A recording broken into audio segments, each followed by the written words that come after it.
Welcome in, everyone, to this NFC Championship live Eye on the Prey preview show. I'm your host, Bryce Coutts, and today I have guest with me, Blaine Gersak from the Rams Call Sheet and SB Nation and covering the Rams. Blaine, how you doing, my friend? Doing fantastic. Looking forward to this one. This is something that you and I talked before the show, but we've literally been saying this is going to be how this season ends. I remember you comparing like this game to the 49ers Seahawks NFC Championship potentially. And so, yeah, this just feels inevitable. And we could have fast forwarded the season from week 11 to now, and it's exactly, I think, where we predicted it. Yeah, exactly. We could have really just fast forwarded this all the way forward, and I think we would end up in the same situation. So, yeah. But before we get into everything, just for everyone that's in the chat, if you could please, and you're watching this on my end, like, subscribe to the channel, helps me out, helps build the community we've got here. We're closing in on 2,000 subscribers, which I'm trying to get to before the NFL season ends. As well, if you like Rams content and, just great in-depth analysis, hop on over to Blaine's channel at the Rams Call Sheet. Give him a like and a follow, as it is great content to just have an idea of what our NFC West opponents are up to throughout the season. But we will get into this show and breaking down this matchup right after this.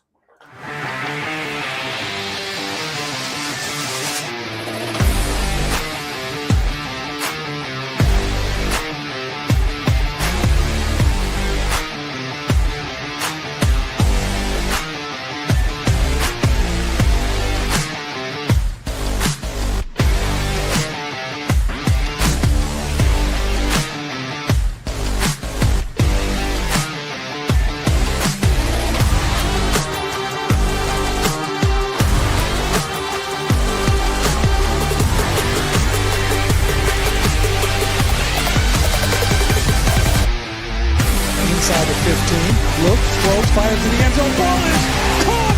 Touchdown! Seahawks!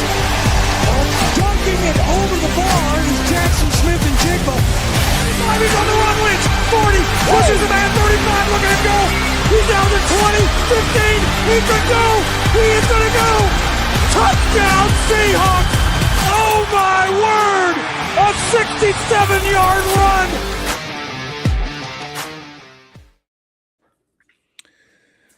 All right, Blaine, let's get into this matchup. It is round 3, Super Bowl trip on the line for these two teams. And I'll ask you this because you've had the situation of having to watch your team go through the wild card and have a tough matchup with a team they had played earlier in the year and lost to in Carolina, then have to come back and make another East Coast trip to go play in frigid temperatures there in Chicago, to now having to come up to the Pacific Northwest and play the Seahawks in what game weather-wise isn't looking like it's going to be sunny and a nice warm conditions. It might be rainy. It might be a bit windy. How do you feel going into this game as a Rams fan compared to the first two matchups between the Seahawks and the Rams?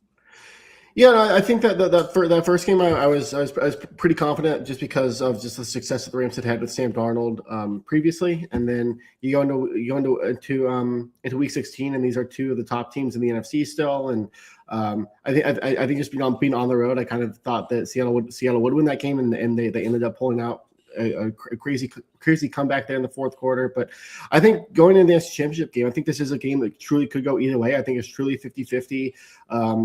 And I know there's a lot of talk that the Rams aren't necessarily playing that well, but at the same time, like they got it out a win in the wild card run against the Panthers. They got it out a win last week against the Bears, and I think you can make the argument that this team, just from a character standpoint, from just ready for the moment kind of standpoint, I think that the Rams are much better built now than they were back in week 8, 9, 10 when they were blowing teams out by 15.6 by double digit points. The Rams are winning those close games that they weren't winning early on in the year. They're showing up in crunch time in the fourth quarter. That's been really big, especially for Stafford, who really hasn't played very consistently here in the playoffs. So yeah, I think just going into this game, I think it truly is 50-50. So I want to ask you this, Blaine, because we played you guys obviously in week 16. It was the crazy comeback. It was the win that we got when a lot of people didn't think at that point that we were going to win that game, being down as much as we were.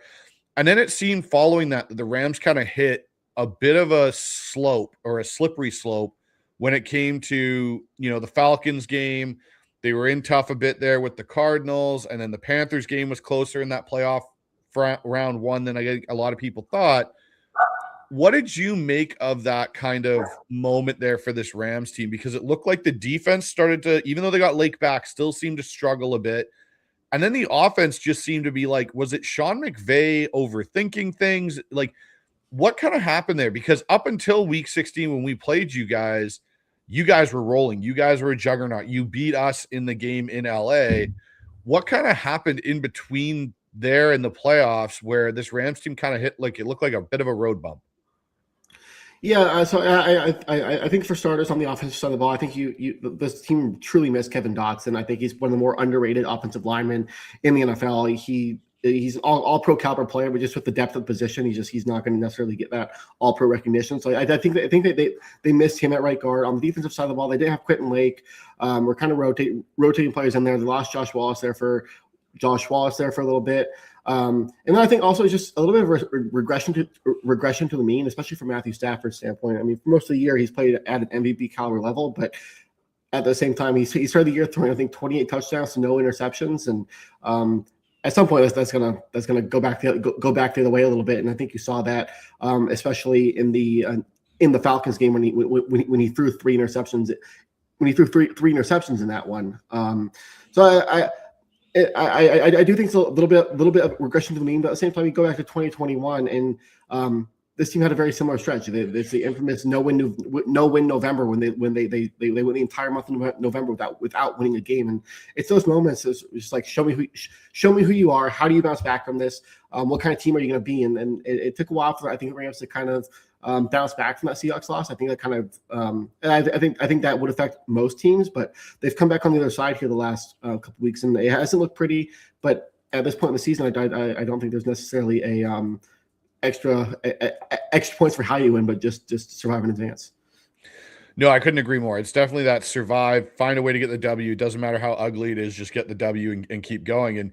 And you guys have been able to do that. Obviously, a 2-minute drill at the end of the Carolina game, and a game that I think a lot of people expected the Rams to kind of go in there and potentially just beat the brakes off of Carolina, especially losing to them earlier in the year.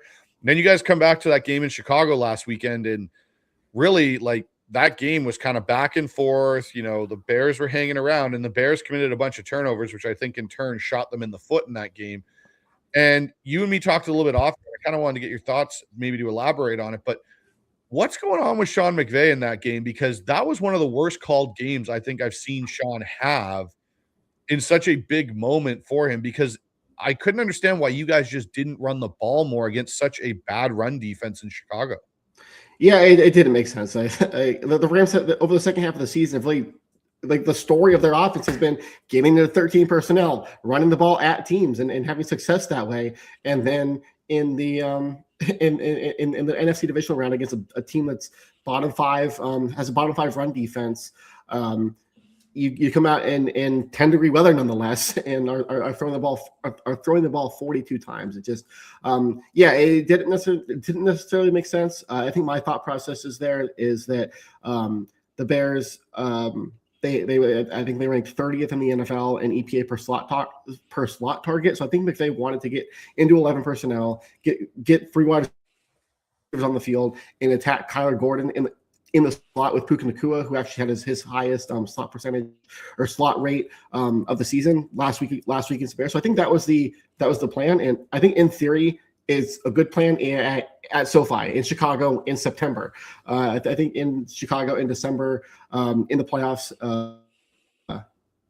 I don't think it was a good game plan, and you kind of saw once they finally start running the ball. I think they ran it, 16 times between the fourth quarter and overtime. And that's kind of when the offense finally kind of started to get into a rhythm and close out a win. So the last question I got for you here, Blaine, as we set this up, is from the Rams side. What's the biggest lessons learned from the first two matches between the Rams and the Seahawks this year that you think are maybe key points that they're stressing in their building right now? I think it's probably finish. Play 60 minutes. I mean, they were up They were up 21-12 in that first game. The Seahawks scored fourth quarter touchdown. They have a chance late there to win the game with the last second field goal that it missed, which favored the Rams obviously. And then in that second game, they're up 30-14, 9.5 minutes left to go. Seattle ends up tying the game late, and then offense goes down, scores that touchdown the first drive of overtime, but the defense can't get that stop. They're on that final overtime drive, or on any of the 2-point conversion attempts. So I think the big thing here is just it's finish. You have to play 60 minutes against the Seahawks team. They're too good of a team to take the foot off the gas and let them back in it.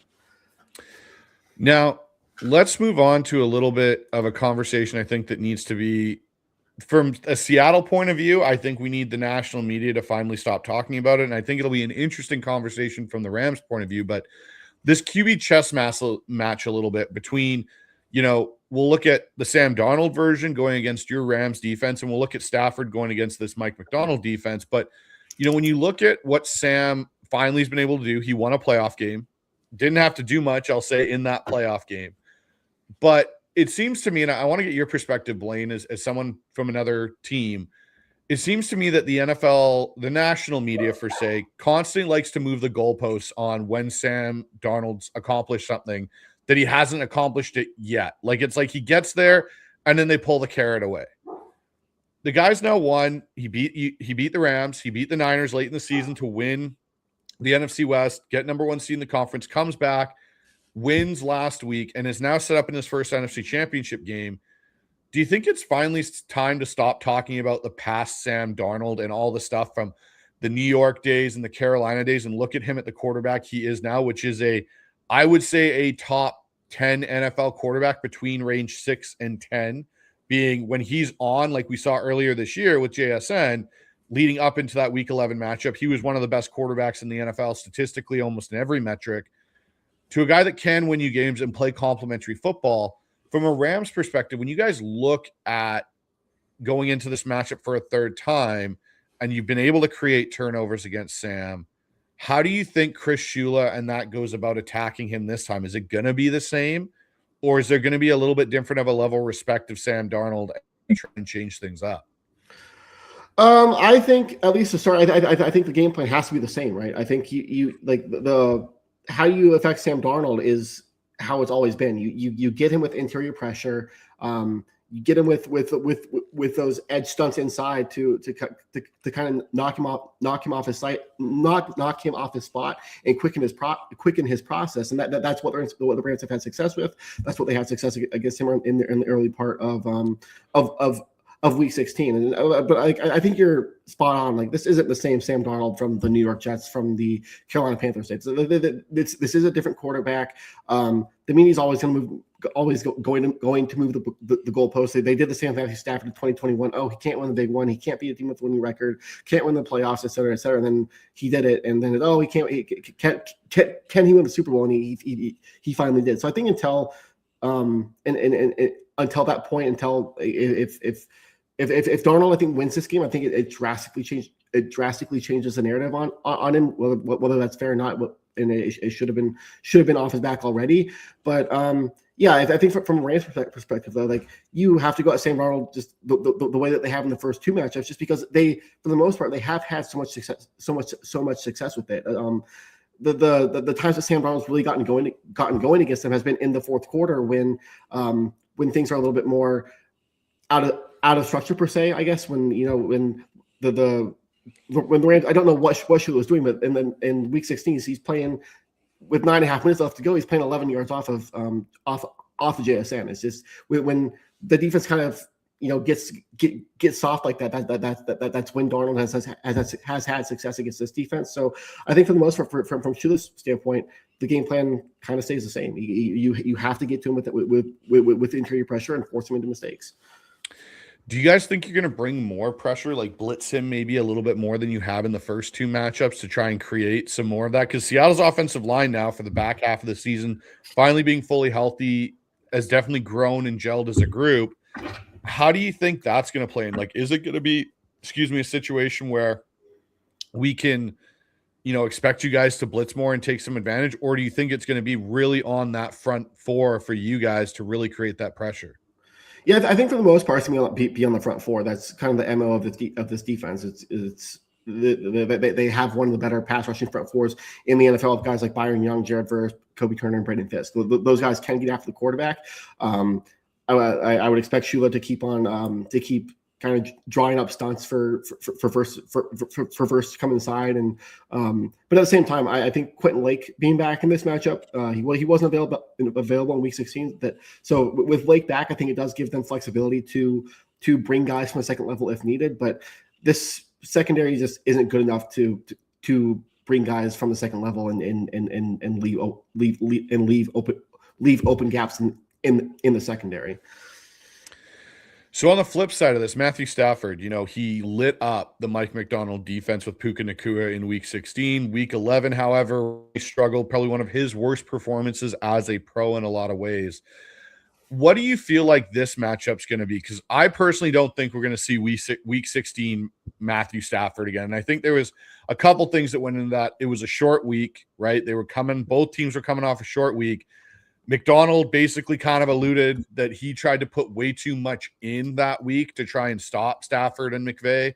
And I think it got away from him. And sometimes coaches do that. And you've seen that from the same perspective with McVay trying to put too much stuff in that it can sometimes stall out the offense in a point. But how do you think Seattle can affect Mike McDonald?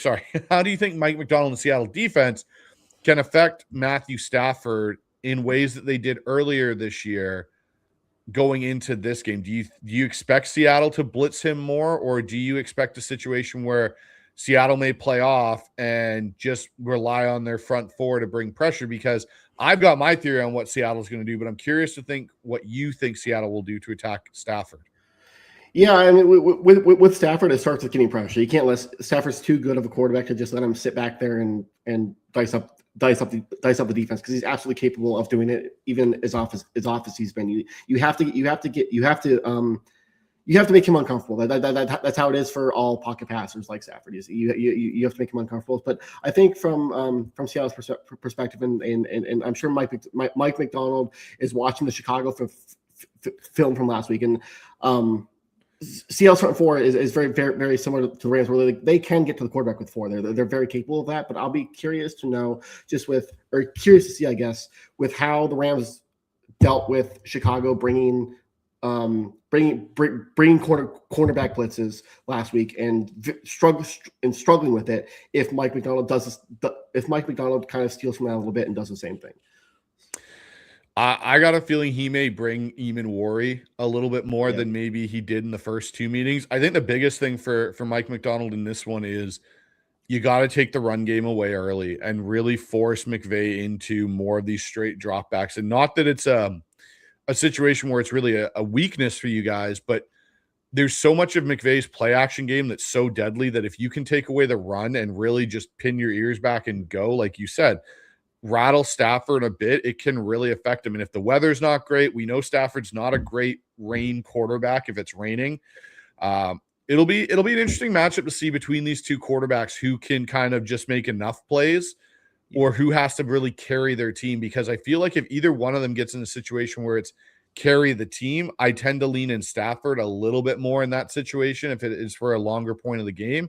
However, what I will say about Sam is if this game's close in the fourth quarter, I don't have the fear I used of Sam Darnold, coming into the season of like, oh boy, is Sam gonna, is he gonna be able to lead us down the field? Because we've seen it time in and time out this year. He's been able to do it. And I think as much as that second matchup between you guys was basically a game that was kind of, a lot of people I think thought was over in the third quarter, to a game that went to overtime, to a game where Stafford had to make big throws down the stretch of that overtime drive to win.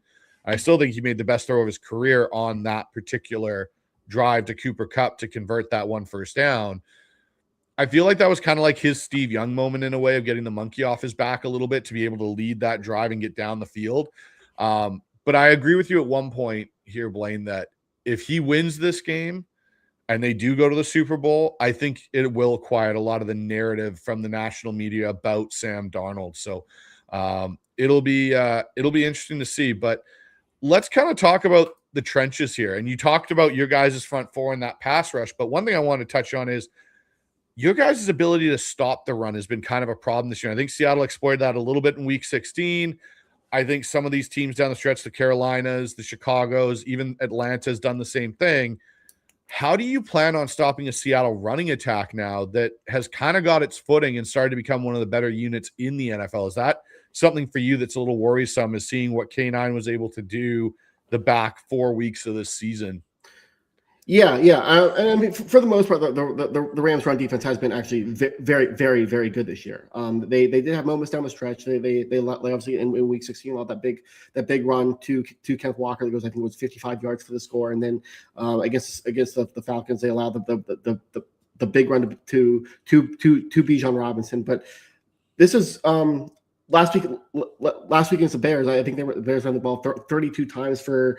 It was, I think, 100 and let's see, I wrote down here, 112 yards, I think it was.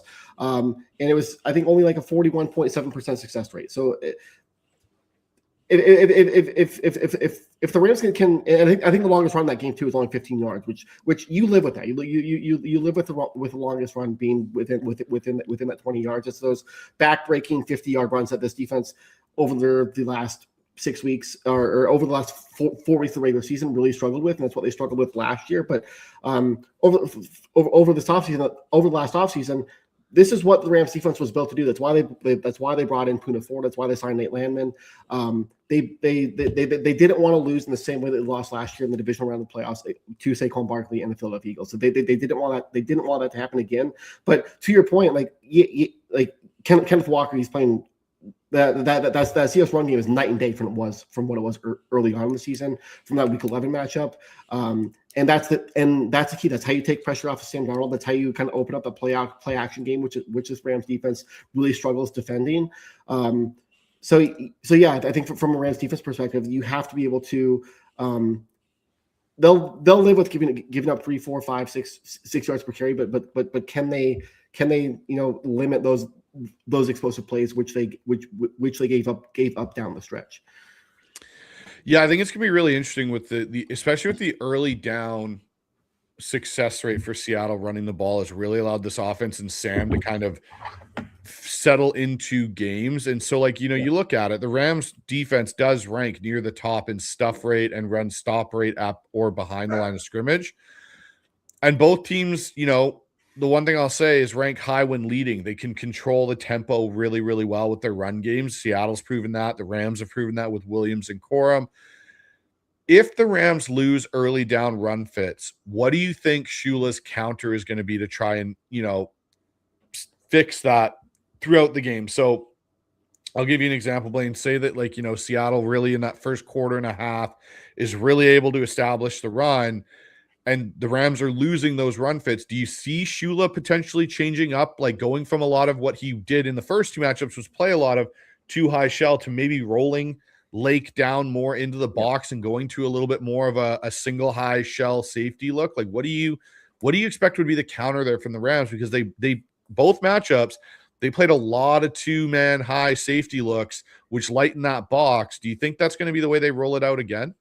Yeah, I would expect them to continue to try to initially stop it with those light boxes, just because they have had so much success with it, and just the way that Shula uses his safeties, just having those two guys deep and Lake in the slot or Lake and Kitchens back deep, and Cam Curl in the box or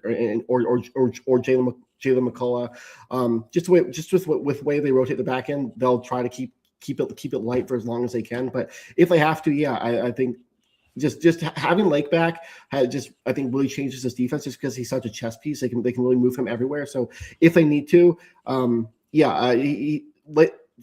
Lake is he's a complete game changer for this defense, just because he's so solid tackling. He's not going to miss a lot of tackles.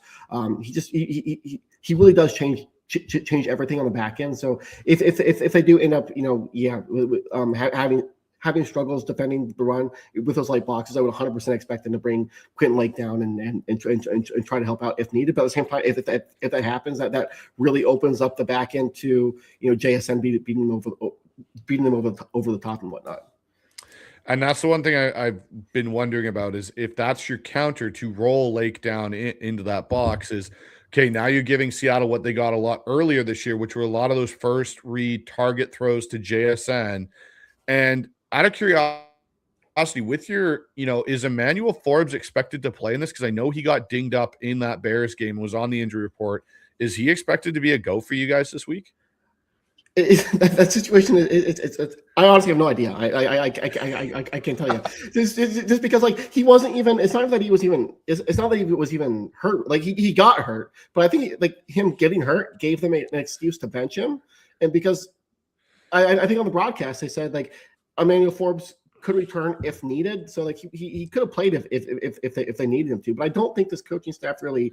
I just don't think they trust him. Is the issue He's had strong moments this season, but I think this is one and done. You can't have a.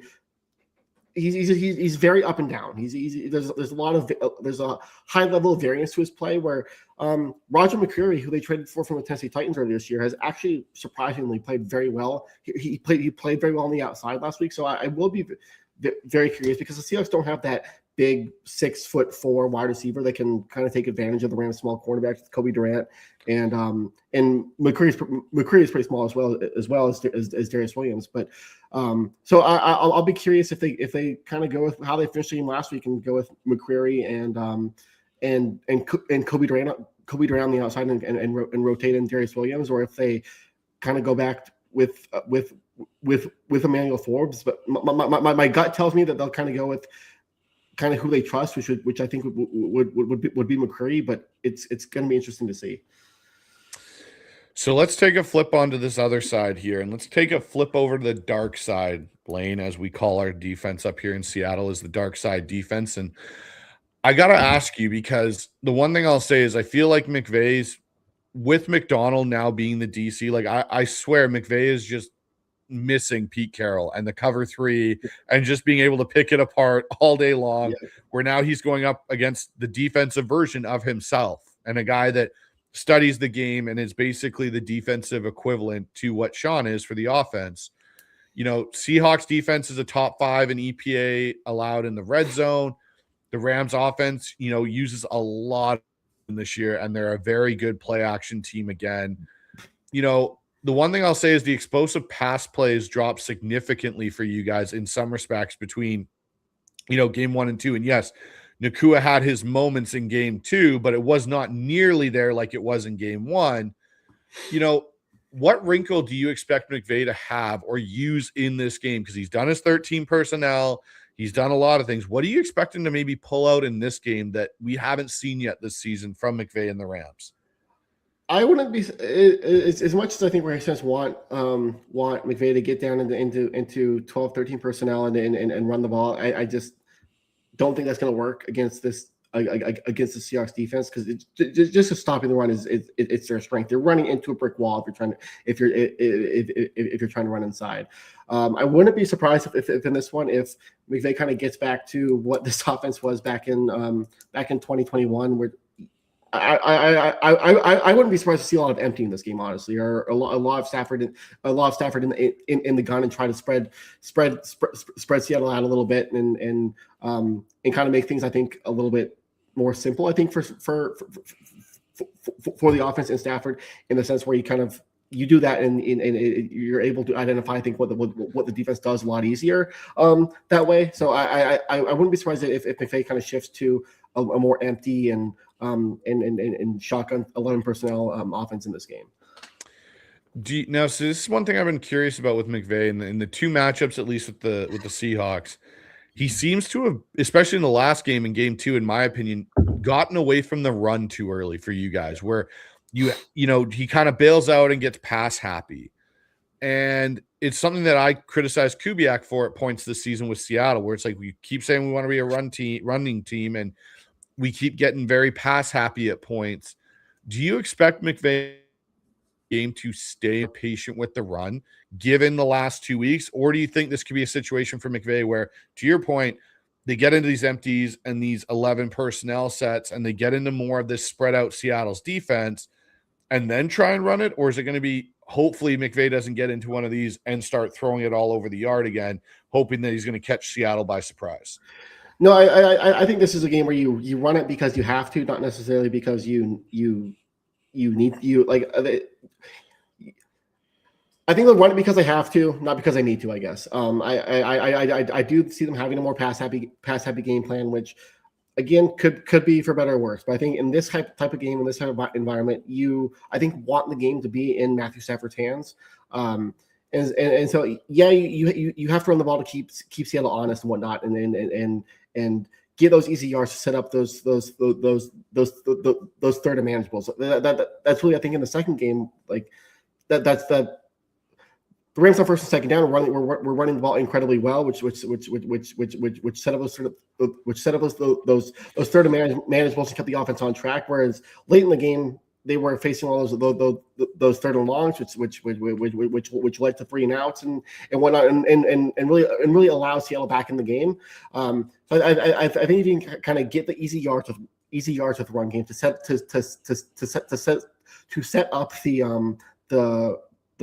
things in empty and whatnot, I think that's the approach you take in this one. All right, Blaine, let's pivot over to this. The one play that changes everything. So, there's turnovers, fourth down, special team swings, which obviously, firsthand from week 16, how crucial those can be. What's a matchup, in your opinion, the Rams cannot afford to lose if they want to win this game on Sunday? Yeah, I think it is. It's a Seattle pass rush versus Warren McClendon. Warren McClendon, for the most part, right tackle, has played very well in place of Rob Havenstein. I think he's earned that starting role moving forward, but he struggled a lot last week against Chicago. And we talked earlier about Matthew Stafford under pressure, and I think that's really where you can attack this Rams offensive line, is at that tackle spot at the tackle spot on the right side. At Warren McClendon, and just with Kevin Dawson just coming back last week, I think there's still, I think, some chemistry is so big on the offensive line. I think those two are kind of still kind of getting in a groove since Dawson's been back. So I think for the most part, it's the Rams can't allow the Seattle Passers to take over.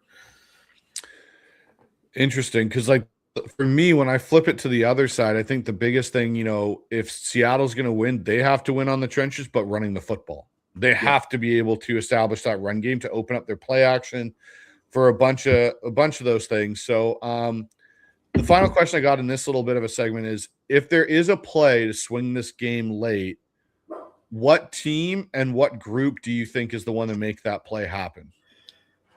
Oh boy, that's tough. I'm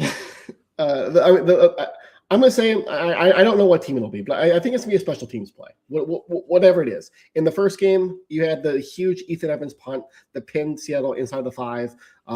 They're late. In the last game, obviously, you had the Rashid Shaheed punt return. I think special teams is going to play a big role as well. Just with how, I guess, Rams special teams has gone this year. I would lean maybe that favoring the Seahawks a little bit, and that special teams unit having some sort of game-changing play.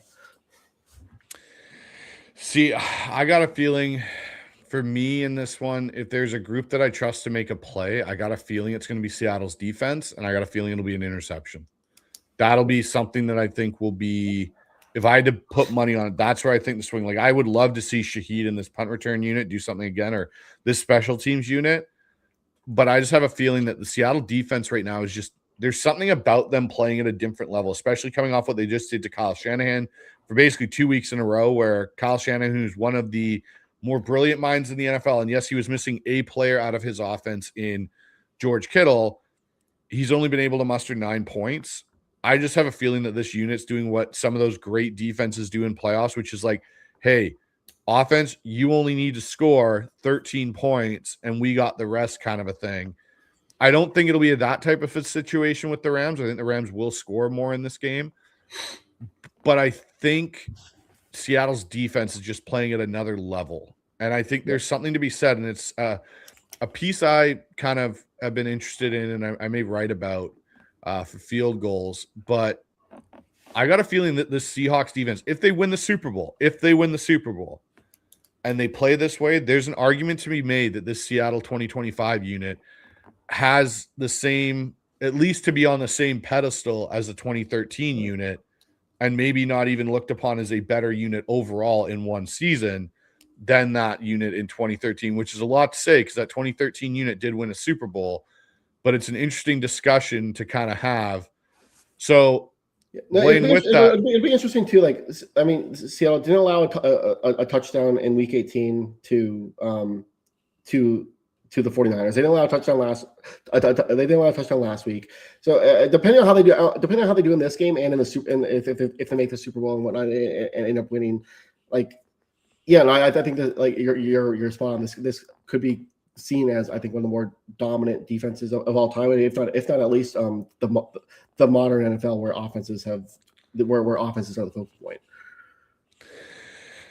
So Blaine, let's kind of talk to the viewers in here, the 12s, and see what kind of questions they've got, because we're going to wrap this show up probably in the next 20 minutes here or so, as I've got to hop on to another show, and then later tonight, 6 o'clock, the Seahawks Syndicate group's getting together for our preview show. So let's hop in here. We got a couple super chats. So off the top, Peter Go Hawks is in here with a $5 donation. Goes, hey Bryce, if the Rams lose and Stafford retires, do you think they move up in the draft to grab Mendoza?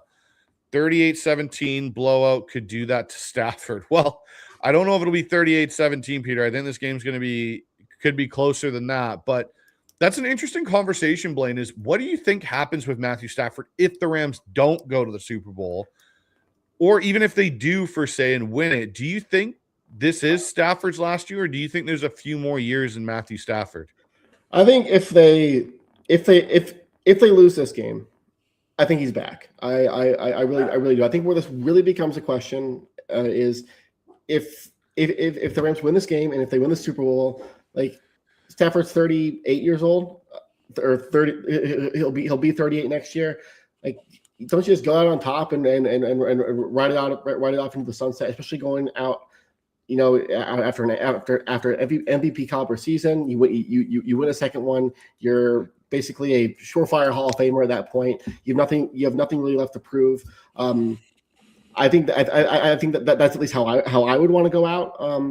And rather than going out with nothing left in the tank and looking like a former shell of yourself, I kind of would like to do that as well. I don't think he's somebody that's going to play into his 40s or playing until he's 45 like Tom Brady. But yeah, I think it really becomes interesting if they were to win the Super Bowl. If they lose this game, I think he'll be back. And if he's not back this year, I think the Raiders are pretty sold on Mendoza. I think it would take a lot for them to move out of that spot. So I think they go with a veteran option next year, and then try to put themselves in place for the 2027 class. What do you expect to happen with the Rams' 2 first-round picks? Do you think they package them, or do you think what do you think they do? I think they try to continue to build this roster. I don't think that I don't foresee them moving up. I think just with the secondary, I think you have to go cornerback with one of those, and then I wouldn't be surprised to see them go wide receiver or an offensive weapon of some sort with the other one. All right, we've got Rockman in here. Goes, best intro in Hawks content. I appreciate that, Rockman, and I am working on a new one that will hopefully come out next week. That'll have a couple different twists to it and maybe a change in the music, but overall the vibe will stay the same. So keep an eye out for that. Appreciate that. We've got from your side over there, we got Madsen in here. Goes, hey Blaine, always liked your content from content to articles. Thanks, man. Oh, no, So thank you. Thank you. Appreciate that. we've got another question here from Rockman. Goes 4th and 1 on the 20 red zone. First quarter, do you go for it? What would you think the Rams would do in that situation? I think I think they go for it. I think, you look at the first two games. The first game they had that 4th and goal. They went in the first quarter. They went for it. Ended up getting the Darnold interception on that next drive. And I think in the last game they had a 4th down on their opening drive that they went for as well. I think I just think at this point in the season you have to go for the win. And I think McVay would go for it. So on the flip side, I think McDonald kicks the field goal if it's Seattle. Yeah. And the reason I say that is if you look back at that Bears game this past weekend versus the Rams, if Ben Johnson had settled for one of those field goals, if not both of them, the Bears probably win that football game.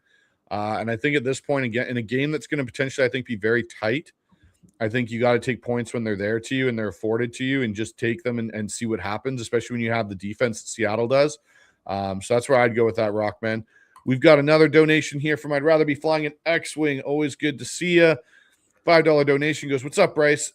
Since Minter left, do you think Jim will go after Aiden Durde for DC? Selfishly, I hope he stays, but I'd be happy for him to advance. I don't think Jim Harbaugh will go after Durde because of the fact, and I think this is where Durde getting his interview with Cleveland, I hate to say it, I think it was to appease the Rooney Rule in some aspects. I think for Durde, I think his time will come for sure to be a DC.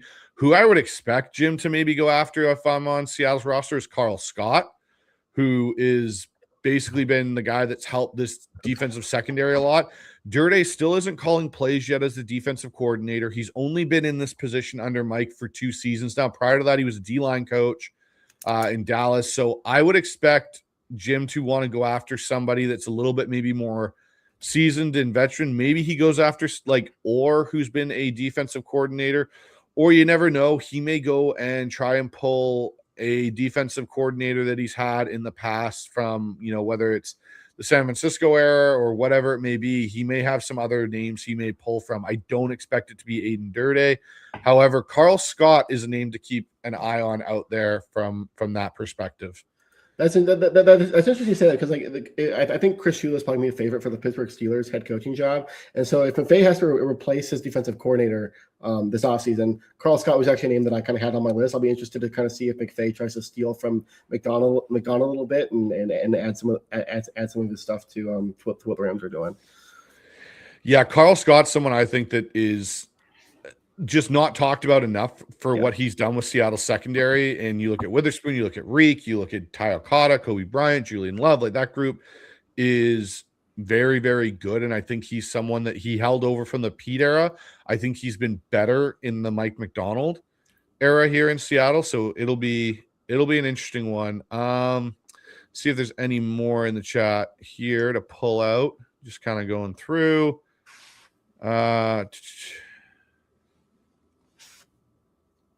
Well, this is interesting here. So we got KKL in here. It goes, Rams put up 37 points, 580 yards, and of total offense on their last trip of Lumen Field. There's 0% worried about the stadium fans or the Seahawks defense.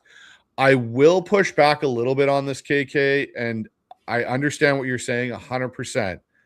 Playoff football in Seattle is a different animal when it comes to the fan base. It very much is. And the thing for McVay and the thing for Stafford is their one playoff game up here was during COVID.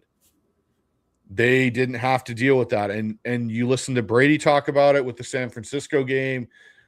This may be even louder than that was. And it is a different experience to deal with. And I'll give you this. Stafford is a very veteran quarterback, and he's been experienced with it. I wouldn't say there's a 0% worry about that. I think it will play a bit of a factor in how they may execute early on in that game from a perspective, whether it's tempo, whether it's silent count, what it is to get adjusted, because some teams have struggled with getting adjusted to that, and it's hindered their offense early on in the games. Yeah, I would not expect the Rams to put up 580 yards of offense on the Seahawks defense for a second time. I think they're definitely preparing for the crowd. I think for the most part, though, I think the Rams, just because of the fan situation in LA, they are, I think, more prepared than most to deal with that stuff. But like you said, I've been in Lumen Field. It's honestly one of my favorite stadiums. Just the way it kind of looks over the city. Yeah, it's a different animal.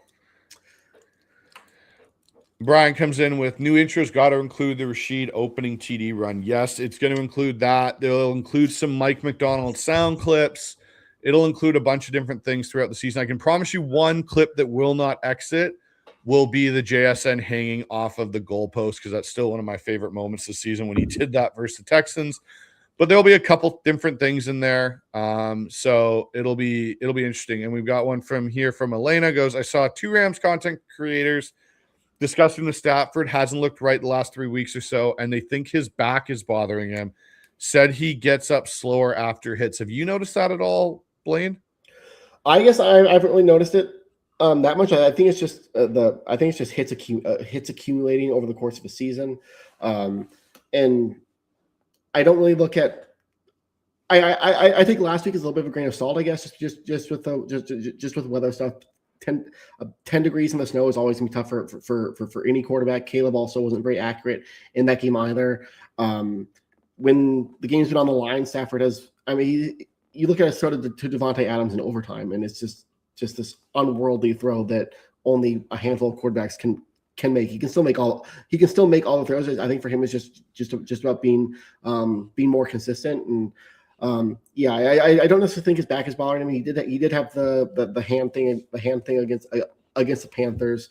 But yeah, I think it's just being 37 years old and hits accumulating over the course of 20 games now.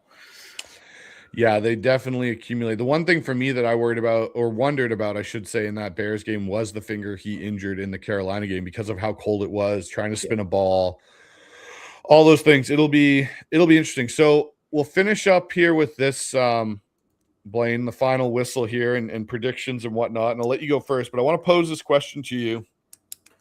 Is the winner of this game, do you expect them to be the favorite going into the Super Bowl, whether they're playing Denver or New England?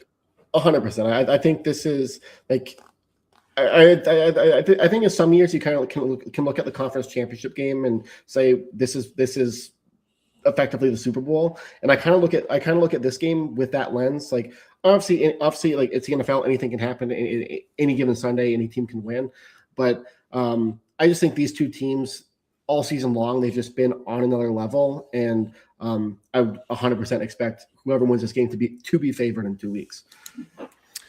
Yeah, so do I. So Blaine, I'll go with this. What is your prediction for this game? Final score?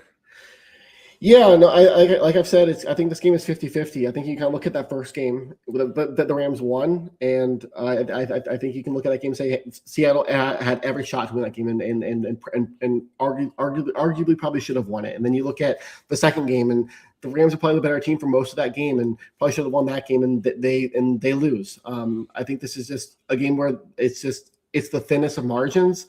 I just look at. I think the coach and quarterback that the Rams have, and Mike Macdonald's a great coach. I think he will get one.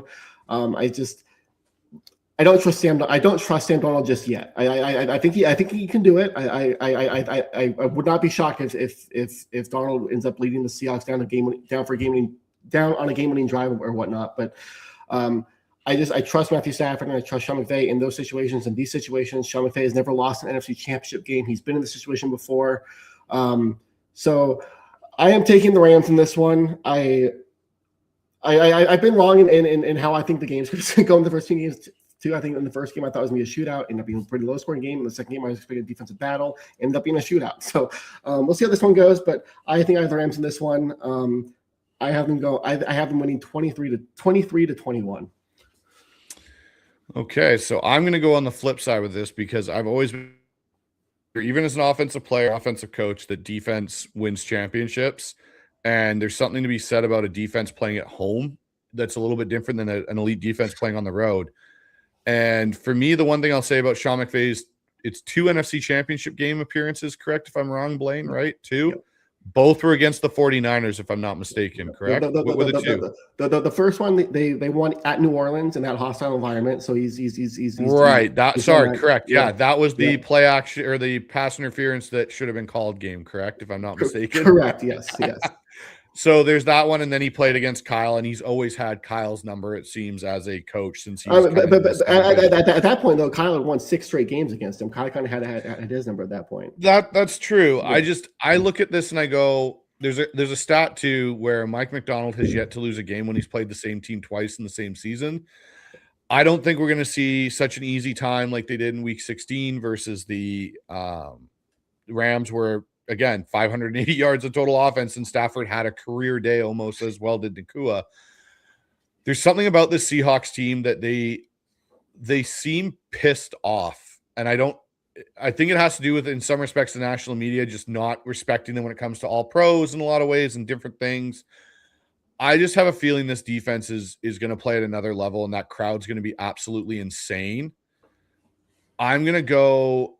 And this is going to probably sound crazy. I'm going to go 31 for Seattle, and I'm going to go 20 for the Rams. Okay. I think it'll be about 11 points. However, what I will stipulate with that is I don't think it's going to be a blowout. I think it's going to be a close situation where maybe there's a turnover late in the game or some sort of swing play that allows Seattle to get up, because prior to that, I think it'll be about a 3-point game most of the day. But I think it'll be 31-20 Seattle. Yeah. And either way, I think either of these teams making the Super Bowl is going to be the favorite, and it'll be very interesting to see what team comes out. And I'm kind of bummed that Bo Nix got injured on the Broncos, because I feel it kind of changes the effect a little bit of that game. I hope Stidham has a great game and is able to beat New England, but I also, as a Seahawk fan, would like another go-round at New England to kind of reset some of those demons from Super Bowl 49. So I can relate. Yes. Yeah. So with that being said, Blaine, again, I just want to appreciate, you for coming on here, man, and bringing your time and your expertise here and covering the Rams to the show. It should be a fun one on Saturday, but just so everyone knows, where can they find more of your content, written and your podcast? Yeah, no, you can find all my stuff over at turfshowtimes.com. Follow me on Twitter at bgreasecktst, and then hit that like and subscribe button over at the Rams Call Sheet with Blake Griesek on YouTube. And then, thanks, Bryce. I've had a great time this season, all three times now coming on, and hopefully we're in for a good one on Sunday. Yeah, I'm hoping it's a good one too as well, and it should be a lot of fun. And 3 times this year. And we'll see what happens come Sunday. I think either way, one of us definitely will be happy, and I think we'll have a good shot at winning the Super Bowl. And I'll put it this way. The best part about this whole thing, Blaine, is hopefully either one of our teams gets to put their flag down in Santa Clara and just make 49ers fans so upset that an NFC West team won the Super Bowl in their stadium. So for myself, for Blaine, thank you all for joining us tonight. And if you guys want, you can come back onto the highs. But until then, as always, stay loud, be proud, and go Hawks. Have a good night, everybody.